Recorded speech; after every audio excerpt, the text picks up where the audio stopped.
children. Welcome to Shivaji Group of Institution in online classes.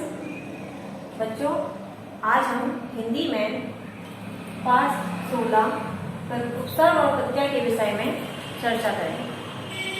बच्चों, आपको उपसर्ग और प्रत्यय पहले भी पढ़ा चुके हैं।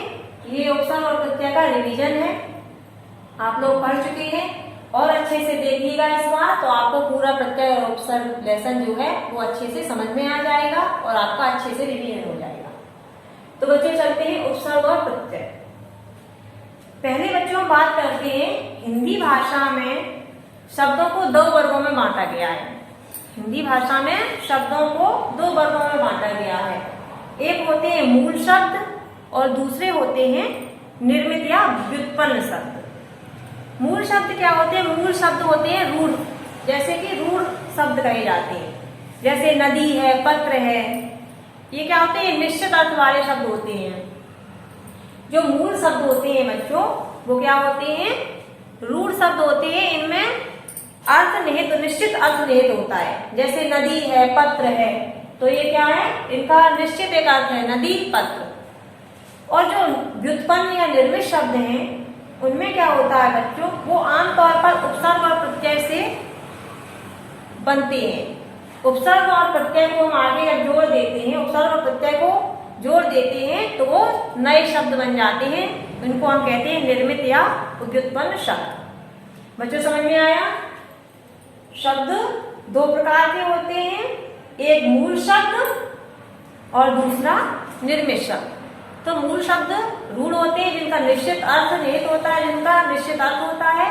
और निर्मित शब्द क्या होते हैं? उपसर्ग और प्रत्यय से जोड़कर बनते हैं, जिनका एक अलग अर्थ होता है और ये अपने नए अर्थ के द्वारा जाने जाते हैं।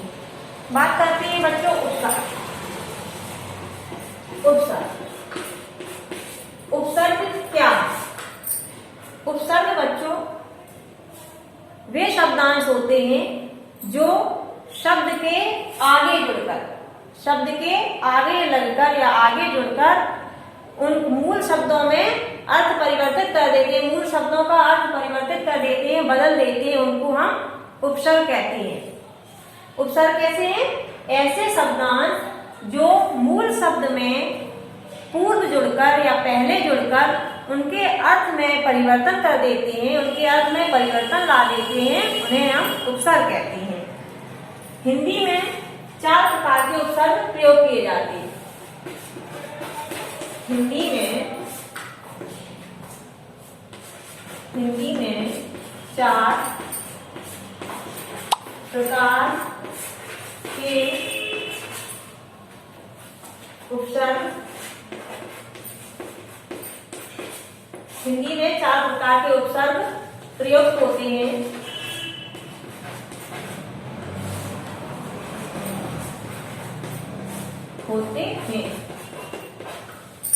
तो 4 प्रकार के कौन से हैं बच्चों? नंबर 1 है संस्कृत के उपसर्ग। संस्कृत के उपसर्ग, संस्कृत के उपसर्ग। नंबर 2 है बच्चों उपसर्ग की भांति प्रयोग किए जाने वाले, उपसर्ग की भांति, उपसर्ग की भांति प्रयोग किए जाने वाले, प्रयोग किए जाने वाले, उपसर्ग की भांति प्रयोग किए जाने वाले संस्कृत के अव्यय। संस्कृत के अव्यय, अव्यय। दूसरा है बच्चों हिंदी के उपसर्ग। नंबर 3 पर आएंगे। क्या है? हिंदी के उपसर्ग। Pay attention please. और number All class teachers of class 10. Please submit your project file list in exam department right now. All class teachers of class 10, you have to submit your project file list in exam department right now. उपसर्ग बच्चों क्या है? वे शब्दांश जो किसी मूल शब्द में आगे जुड़कर उनके अर्थ में परिवर्तन ला देते हैं, उन्हें उपसर्ग कहते हैं। हिंदी में 4 प्रकार के उपसर्ग प्रयुक्त होते हैं। नंबर 1 है संस्कृत के उपसर्ग। संस्कृत के उपसर्ग क्या है बच्चों? संस्कृत में 22 उपसर्ग होते हैं। अति, अधि, सु, दुस, दुर, निर, ये सब 22 उपसर्ग ऐसे हैं जिनसे हम नए शब्दों का गठन करते हैं, नए शब्द निर्मित करते हैं। जैसे उदाहरण देंगे, संस्कृत के उपसर्ग में क्या होता है? संस्कृत के उपसर्ग हैं जैसे है अति। अति है, ये क्या है? अति उपसर्ग है। इससे हम शब्द बनाएंगे। अति का मतलब होता है अधिक, जैसे अतिरिक्त,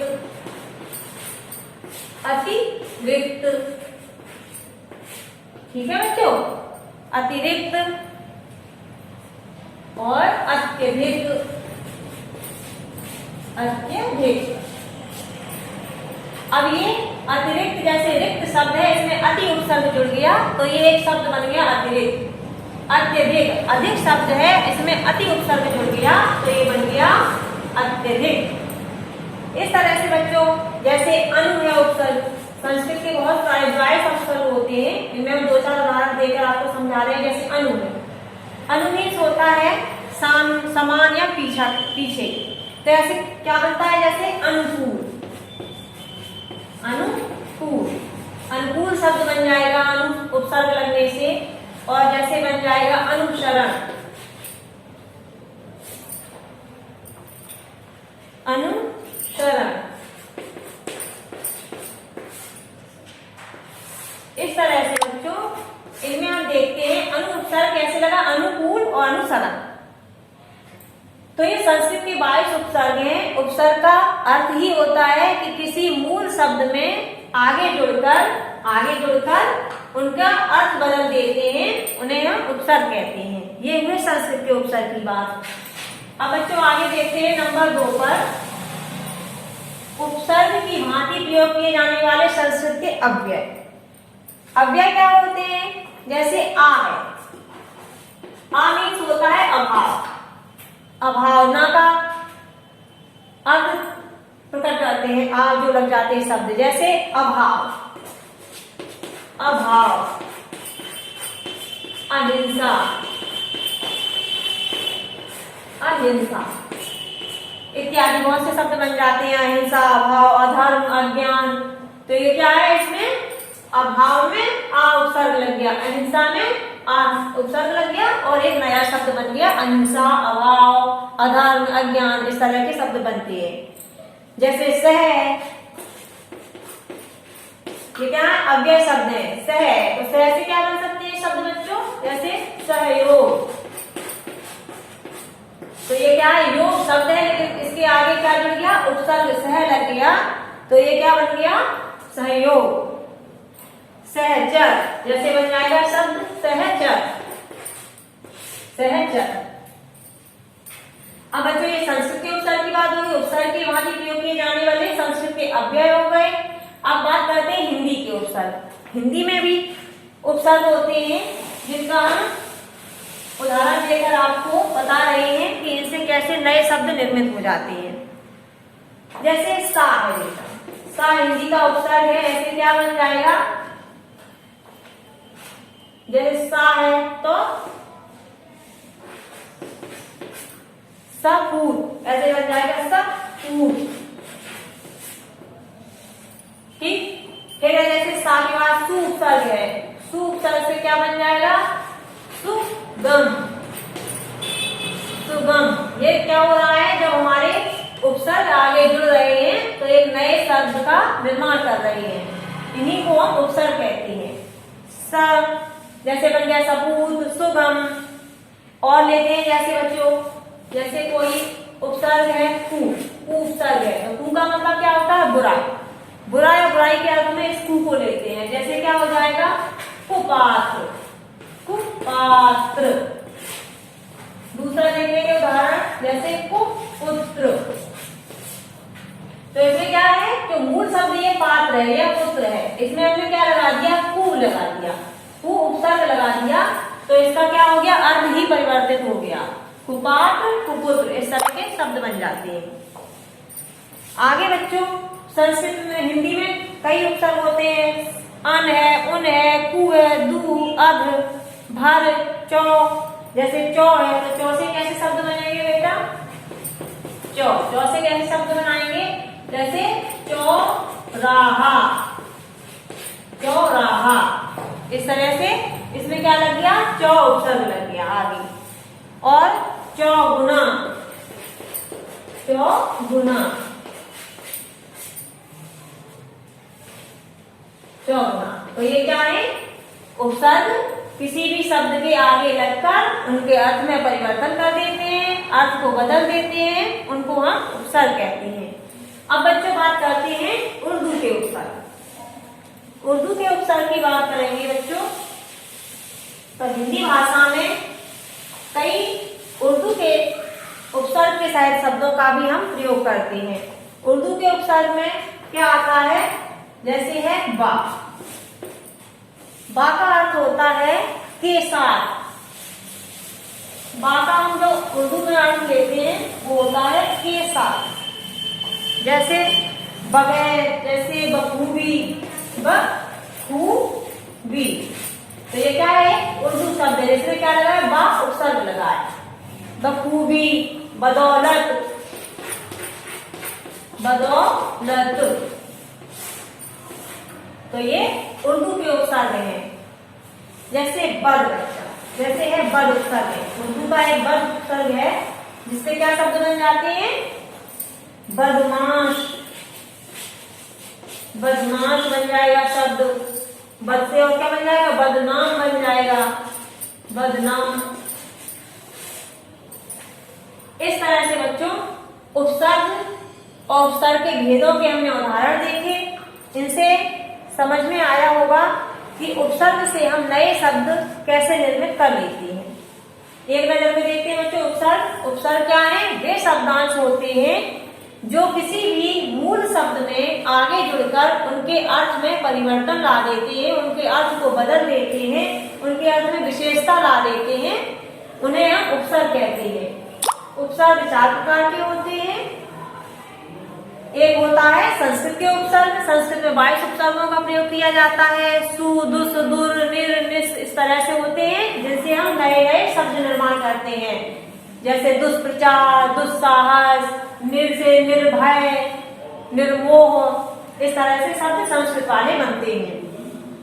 फिर आते हैं बच्चों संस्कृत की तरह प्रयुक्त उपसर्ग की भांति प्रयोग किए जाने वाले संस्कृत के अव्यय शब्द, उनसे हम नए नए शब्दों का निर्माण करते हैं। जैसे चिर, अभी उदाहरण दिया था, आ से अभाव बन गया, कु से कुपात्र बन गया। जैसे स्व है तो क्या हो जाएगा, स्वदेश है, स्वभाव है, स्वधर्म है, इस तरह के नए शब्द निर्मित हो जाएंगे। अधा है, जैसे अधा शब्द है तो अधा शब्दांश है, तो उससे क्या होगा, अधा से हम नए शब्दों का निर्माण कर सकेंगे। अधोमुख, अधापतन। सह से बताया था बच्चों, सहचर, सहयोग, सहोदर, सहपाठी। इस तरह से हम जब उपसर्ग लगाते हैं आगे किसी शब्द में तो उनका अर्थ परिवर्तित हो जाता है। हिंदी के उपसर्ग में जैसे अध है तो अधपका, अधखिला। भर है, भरमीस होता है जैसे पूरा, तो पूरा से क्या हो जाएगा, भरपेट, भरकस, भरसक, इस तरह से शब्द बनते हैं। दू है तो दू से हो जाएगा, दुमीस होता है बुरा, जैसे दुर्गंध, दुबला, दुगना, दोबारा, इस तरह के शब्द दू से बनाते, दू उपसर्ग लगाने से ये शब्द निर्मित हो जाते हैं। फिर होते हैं बच्चों उर्दू के उपसर्ग, लास्ट में 4th उसका भेद है। तो उर्दू के उपसर्ग में बा बनता है, जैसे बाकायदा, बगैर, एक बा होता है बा, तो बाकायदा, बाइज्जत, बावजूद, इस तरह के शब्द बनते हैं उर्दू के। बे से बनता है जैसे बेघर, बेगुनाह, बेईमान। तो जो उर्दू के उपसर्ग हैं वो कौन से हैं, बा, बा, बे, बद।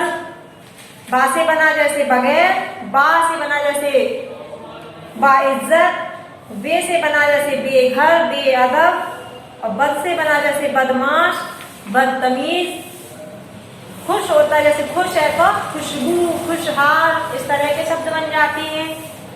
कम उपसर्ग है तो कम से क्या हो, कम का मतलब होता है थोड़ा, तो कमजोर, कम अक्ल, कम उम्र, इस तरह के शब्द बन जाते हैं।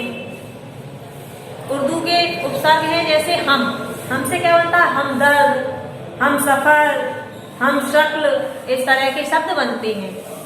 तो बच्चों आज जो उपसर्ग का हमने अध्ययन किया उसमें हमने सीखा कि उपसर्ग वो शब्दांश होते हैं जो किसी मूल शब्द में आगे जुड़कर उनका अर्थ परिवर्तित कर देते हैं, उन्हें उपसर्ग कहते हैं। उपसर्ग 4 प्रकार के होते हैं। चारों का अध्ययन किया, चारों को उदाहरण बता के समझाए। तो बच्चों आशा करते हैं कि उपसर्ग का जो पाठ था वो आपको बहुत अच्छे से समझ में आया होगा। आज के लिए बच्चों इतना ही। आगे प्रत्यय पर चर्चा करेंगे। आपका दिन मंगलमय हो। धन्यवाद।